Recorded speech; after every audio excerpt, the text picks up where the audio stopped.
commencé na xam nga déjà ñun combat yi au fait boo xoolee li waral combat yi yëpp mooy ñun instant yi ñun ñëpp conscient nañ que départ bi dañ ko faussé loolu moom. débat bi moom loolu mbedd meek maanaam moom la ñuy naanee ci ñëpp xam nañ ni au fait départ bi moom dañ ko faussé moom. même si école yi sax man am na ay copains enseignants yoo xam ni. mais dañ may def ay live vidéo may wax ak élèves yi. ñu expliquer di expliquer di jël suñu live yi di ko tegal xale yi. effectivement si lan mooy en réalité lan mooy indépendance. lan mooy gëm sa bopp. c'est-à-dire ko xamoo ñun dafa am benn affaire boo xam da nga ko wax sànq ci Senghor. en fait man pour man Senghor échec total la. man gisuma njëriñu Senghor man gisuma ko parce que déjà hymne national bi rek yow doo dem ci sëñ Mountakha yàlla na fi yàgg naan kon keppal plafond yi gaaw dëggal plafond yi nañ waxante dëgg quoi. non bàkkal gaynde gi nga koy. non est-ce que gaynde gi lay bàkk dafa ni PC. mais jiin la waaw PC non. continuer phrase balafon. waaw le lion à rouge. non dafa na loolu xam lu am solo. non Sow il faut nga intervenir fii. non genre waaw déglu ma.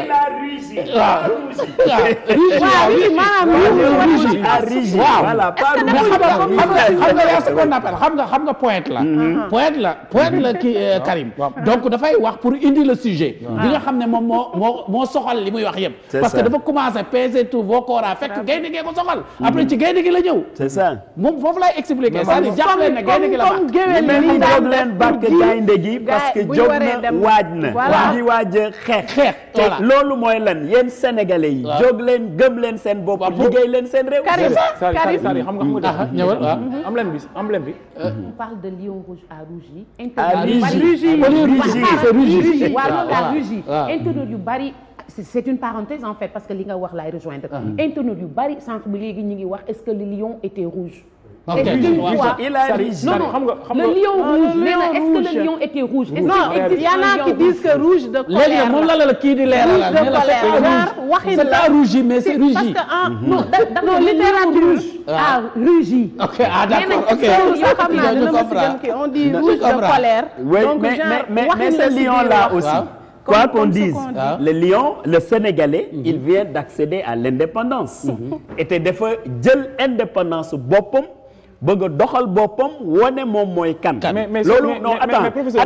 dafa am solo. non dafa am solo xaar rek ma fàttali leen nga ñëw Karim damay fàttali leen. mais il faut nga leeral ñiy déglu tamit. moom laa bëgg a leeral moom la Senghor doon waxee. mais image la. waaw image la voilà image ne le lion boobu sénégalais bi la rek. na sénégalais yi jàppe boppam ni gaynde bu war a xeex. c'est l'occasion d'ailleurs de prier pour nos lions. mais wax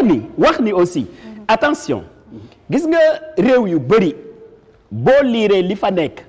nga door a xam njëriñul Senghor def quand même à l'époque. d'accord léegi bàyyil Karim mu continuer. voilà s'il vous plaît. voilà c'est bon voilà dama ne c'est-à-dire man pour man Senghor en fait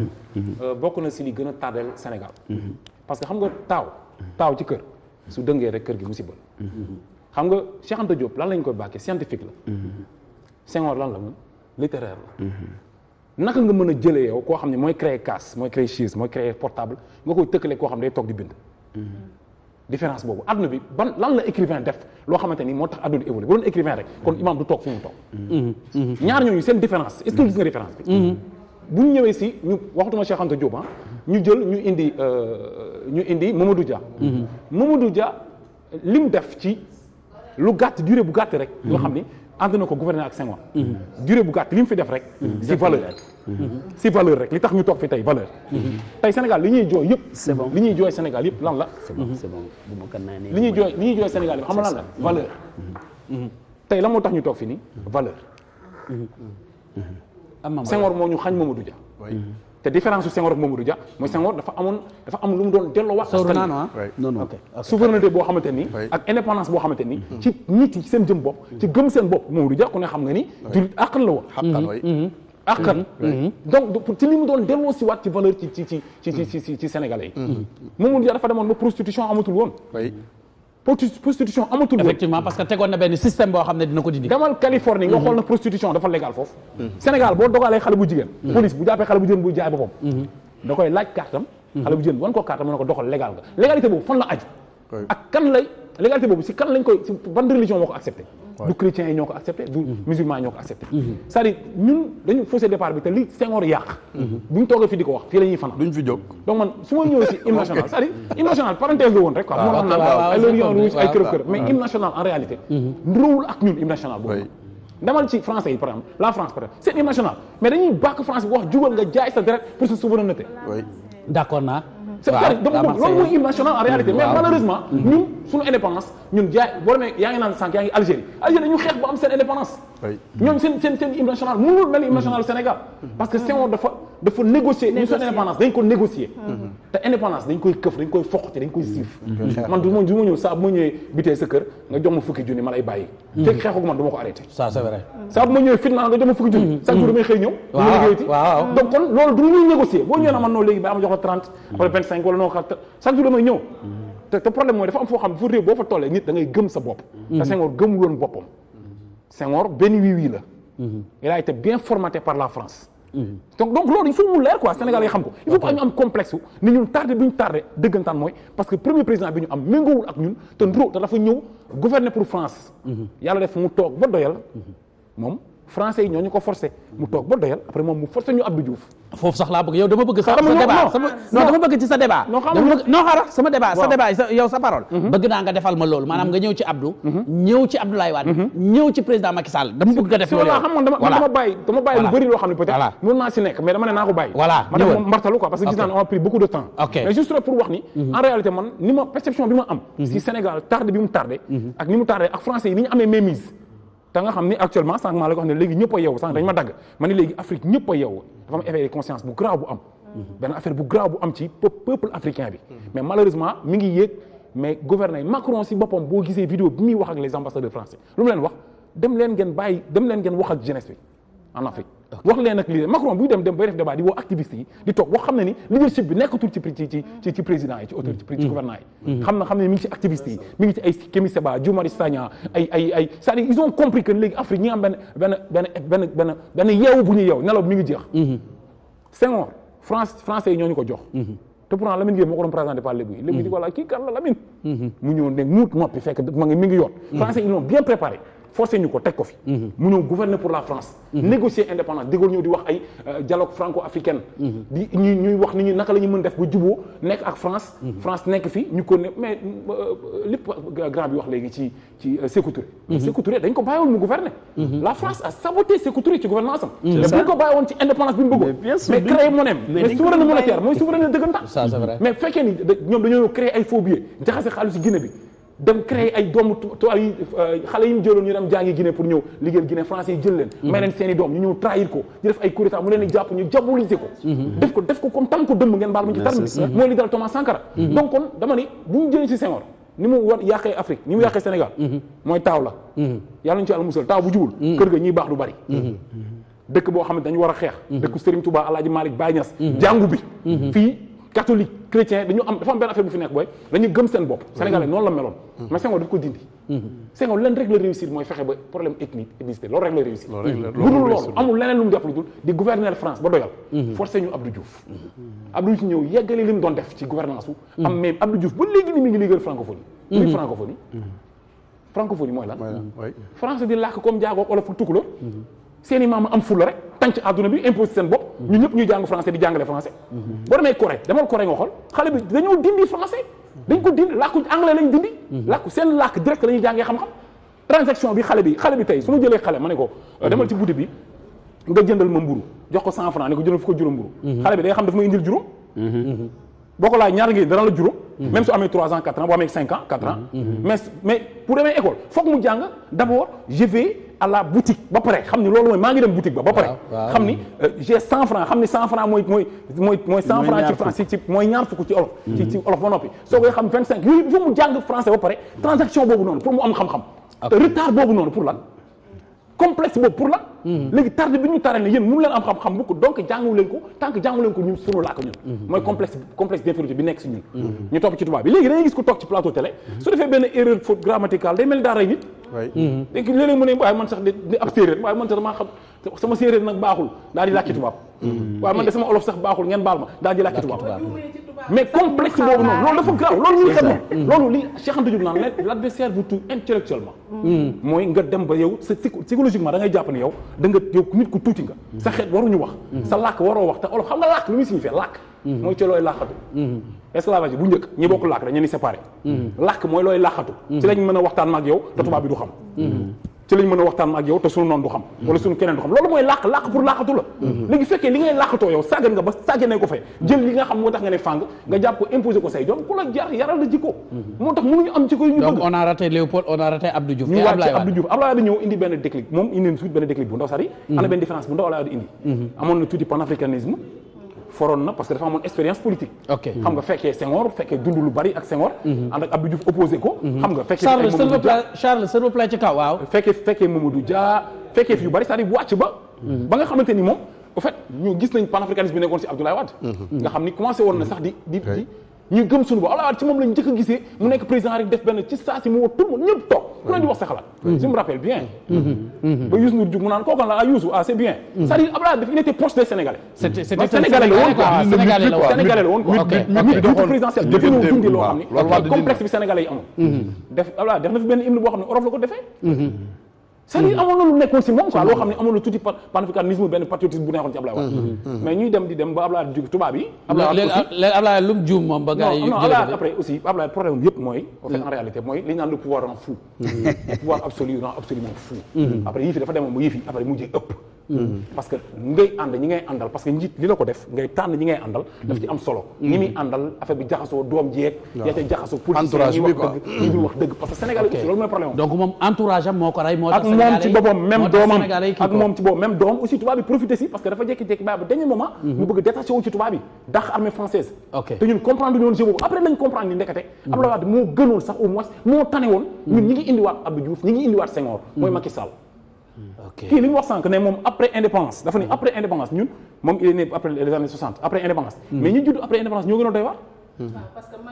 mais ñoo gën a doy waar ñooy tubaab yi ñun kukku yi nag ñoom ñoo gën a doy waar tubaab yi parce que en réalité ñoom dañu judd ci meññantu bëgg nekk tubaab jàpp ni ay tubaab lañu demal école française demal ci école française yi nga xool li fa nekk donc retard bu doy waar la ñàkk gëm sa bopp dëggantaan moo ñu topp ñun ñëpp Karim jàppoo ne kon am na benn lu ñuy tuddee par exemple benn bombe boo xam ne moo nekk ci nguur gi te bombe boobu ku ñëw toog da ngay moytu pour mu éclater non bàyyi dama lay question la rek dama lay poser c'est-à-dire pour man xam nga li ko dalee Léopold Abdou Diouf Abdoulaye Wade ba tey ci président Macky Sall ba tey ñuy jooy benn affaire boo xam benn système boo xam ne mi ngi fi est-ce que nekk kon am na lu fi tubaab bi bàyyi loo xam ne ku toog rek fugg boo mën di am mais boo yegsee rek bañ ne la ko jàng sa bët rek da ngay taxawaat ne waaw il faut que ma def ndànk parce que lii fi nekk est-ce que amul lu ne ci biir lu nu xamul mais bi dee foofu laa bëgg a ñëw dama def imam sànq dafa wax bu am solo macha allah imam macha allah xam-xam wax lu am solo muy wax pouvoir spirituel ak temporel xam nga gis nga bi tey kaa ma wax la benn affaire ñun départ bi yëpp li ñu faussé yëpp mooy lan mooy dañuy jàpp ni dañu war a gouverner sans yàlla mooy laïcité bi sens de l'Occident gis nga ku dem ba dem gis ne kon am na lu fi ne mooy parce que da ngaa jàpp ni yàlla nekku fi nekkoo si yàlla moo tax mais boo nekkee ci yàlla amul luy këf sa bët amul lu lay fëkk amul lu lay këf yonent ci Yàlla sallallahu alayhi wasallam dafa gouverner nekk gouverneur jiite umma bi yëpp diriger nekk comme président gouverner la def Maba Jaxu ba fii ci réew projet société la ñuy dundee politiquement économiquement socialement l'islam loolu dafa am ci alxuraan bi bu dee jullit nga gëm yàlla amul lu lay këf mais problème mooy gars yi dañ ko monnaie ak luxe moo daal Senghor était un grand révolutionnaire dama nga xool histoire am il a fait la prison avant muy nekk président mais da ngay ñëw dugg ci biir amul diine bu toppoon christianisme dëggantaan xam ni kenn du ko këf lan moo indi la révolution française waa jàngu bi église bi ñoo dem ba topp buur bi lu mu wax rek ñu ne loolu la parce que ñu sonn xiif jug songu leen rey leen ñoom ñëpp formation yi dugal seen dugal république loolu mooy problème bi en réalité yàlla lañ dindi ci yëf yi ñëw teg laïcité te définition laïcité ku nekk noo koy interpréter mais en réalité définition bi dëggantaan mooy la religion de ceux qui n'ont pas de religion léegi imagine-toi ñun 5% wala 4% on est des chrétiens 95% on est des musulmans am na lu ñu gëm naka la ñu mën a ñun ci charte day réew mi ñu dox ci ñun ñëpp ñu ne ñun dañoo nekk ci réew moo xam ni diine boo xam ne amul du diine ko amul diine la maanaam yàlla bokkul ci ni Sénégal di dox ak li Serigne Touba daj ak li Alaaji Malick daj li Baye Niass daj li Limamou Laye li Thierno Souleymane Baal daj li nitu yàlla yi daj samp ay daara ñuy màggal yi di gàmmu di addiya boo ni sëñ ñu mbëkk miir yi te ñun Sénégal suñu réew ni muy doxee ni ñu ko tëggee ni ñu ko lalee mooy yàlla bokku ci ça c'est grave mais loolu nga ne ma di nga réussir léegi yow soo ñëwee di campagne di politique nga jël yàlla d'accord ak ñoom teg ko ne mais boo nee da ngay jommi da nga fay fekk loo xam ñoom ñoo la ko ëppale ñoom ñoo la ko ëppale est-ce que sénégalais yi est-ce que oui vas-y rek dama ko bëggoon laaj est-ce que tey yaakaar nga ni hymne national bi tey am na maanaam lu muy représenter vraiment pour sénégalais yi parce que tey bu ñu référé woo ci l'hymne national de l'Algérie ku ne xam na ne ku ñuy wax Moufdi Zakaria moo ko bindi en avril 1955 donc bi mu koy bind c'était dans sa cellule la nekkoon ñu tëj ko il était enfermé donc si deretam la jël doon bind parole de l'hymne national algérien ci mur sur le mur de sa cellule en prison loolu moo tax tey algérien bu ñu déggee seen hymne national dañuy jooy xaqit donc tey par rapport ak hymne national Sénégal nan nga ko mën a jàngatee ñaar yooyu waaw c'est-à-dire mooy histoire bi dañ ko faussé xam nga moom laa sànq ma ne xam nga hymne national hymne dafa am lu muy représenté trop ci réew dafay représentatif graaw la am ci réew donc kon Senghor moom jekkul ci bind suñu hymne ndax moom dafa waroon jël hymne France rek yeggali comme ni ñu jëlee constitution France jël administration France teg Sénégal noonu la waroon jël hymne la Marseillaise rek ñu yeggalee ko noonu parce que nguuray France moo nekk Sénégal ba tey mooy la Joor jàmbaar la woon jaar na fu ne histoire France loolu la ñuy jàngal mais à la fin maa ko rey Maba Diakhou Ba maa ko tàncoon Albouri Ndiaye France loolu la lay wax jaar na fii mais après maa tax mu gàddaay loolu lay mais France moo ñu jàngal loolu Cheikh Omar Foutiyou ñoom ñoo ko tànc ñoo ko kii à la fin dem na kon fa nguur rek France moo fi am maanaam colonial moo fi nekk ba tey comme ñun suñu nguur a feeñu foofu dëggantaan hymne bi ñuy wax mooy sunu maam yi lu ñuy xeex ay ñaani bañ naa parce que ñaani dafa bañoon en réalité te loolu moo ko rey te hymne foofu la war a jóge ci xeex ci souveraineté ci xeex ci loo xeex ba amal ko sa bopp loolu mooy tax nit di yëg boppam mbër suy bëree dañ koy tagg di ko wax yow yaay diw yow da nga daan diw gënoon naa metti nga bëreeg diw ba nga nekkee lu ndaw nga bëreeg diw sa maam mooy diw sa maam moo defoon nangam ak nangam loolu mooy ñaax góor hymne national loolu la hymne national loolu la mais Sénégal amul hymne national amul mooy bàkk mooy jiin mooy bàkk léegi koy bàkk nag ne ko lay la tey ji géwél bu la tiim di la jiiñ ba nga yëg sa bopp voilà maam buur yi bu ñu daan dem guerre pour yow ni nga ko gisee mooy l'hymne national du Sénégal ne représente rien ne représente rien pour moi bon en tout cas ok ça nous fait perdre même beaucoup d'argent parce qu'il paraît en réalité xam nga man nag foofu Karima ma yow foofu si il paraît bi tey may ko d'accord non man d'accord ma xam nga lu tax d'accord ma c'est-à-dire pour man boo tegee mbind mi nga jàng hymne national bi pour man c'est le Sénégal c'est le peuple bi nga xam ne moom la Senghor di bàkk mais dafa utiliser figure de style man pour man loolu la mais Senghor parce que Senghor c'était un artiste c'est ça mais artistiquement Sénégal hérité na lu doy waar mooy fecc bëre taasu te loolu dañ ko doon ci Senghor dama ne la kër taaw bi su doy waar a day doy waar premier président dafa am influence bu grave bu ñu am ci réew dama ne la boo xoolee en réalité hymne national du Sénégal fu ñuy coûter sax xaalis parce que droit d'auteur yi ñu ngi koy fay xaw ma kan ay milliards ay benn français ba léegi nii maa ngi dégg professeur Cheikh Omar Diagne di ko wax en réalité bu ñu naxante quoi